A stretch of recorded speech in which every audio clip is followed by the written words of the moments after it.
ঢাকাই সিনেমার শীর্ষ নায়ক শাকিব খান। প্রায় এক যুগের বেশি সময় ধরে ঢালিউড ইন্ডাস্ট্রিতে রাজ করেছে তিনি।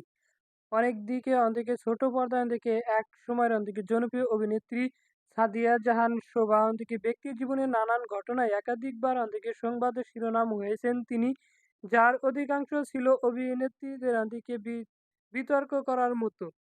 দুজনের সজীব অঙ্গনের হলে তাদের একসঙ্গে কখনো কাজ করা হয়নি। তবে শাকিব খানের সঙ্গে একটি ফটোশুটের অংশ নিয়েছিলেন পূর্বা। সম্প্রতি এক সাক্ষাৎকারে এমনটাই জানালেন অভিনেত্রী। পূর্বা বলেন, আমার আগে শাকিব খানের কোনো সিনেমা দেখা হতো না। তবে সর্বশেষ তার ৩টা সিনেমা দেখা হয়েছিল, আর ছবিগুলো দেখার আমি তার ভক্ত হয়ে গেলাম। এই সময় শাকিব খানের কাজে প্রশংসা করে এই অভিনেত্রী বলেন, শাকিব খানের সাপোর্ট আমাকে মুগ্ধ করেছে, বিশেষ করে